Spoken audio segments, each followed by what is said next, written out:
His comments came when describing a meeting on Wednesday with South Carolina Senator Tim Scott, the lone African-American Republican in the Senate, who had sharply criticized the president's response to the events in Charlottesville. "I think especially in light of the advent of Antifa, if you look at what's going on there, you have some pretty bad dudes on the other side also," Trump told reporters on Air Force One on Thursday, referring to the anti-fascists that have pushed back against neo-Nazis and white supremacists. "Antifa is not an formal group, but there are grassroots organizers in many locations that identity with the movement and often protest against fascism and various forms of oppression.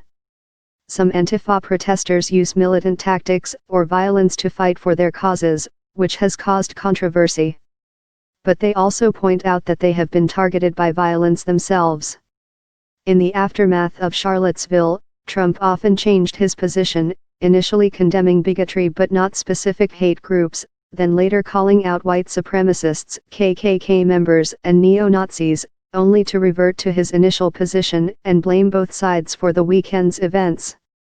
An anti-racism protester was killed there after this equivocating caused Scott, the first black senator elected from the South since Reconstruction, to sharply criticize the president's response to the deadly clashes in Charlottesville.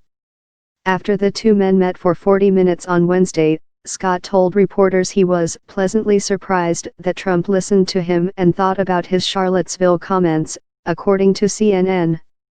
"I didn't go in there to change who he was," Scott said Thursday, according to the network. "I wanted to inform and educate a different perspective. I think we accomplished that, and to assume that immediately thereafter he's going to have an epiphany is just unrealistic."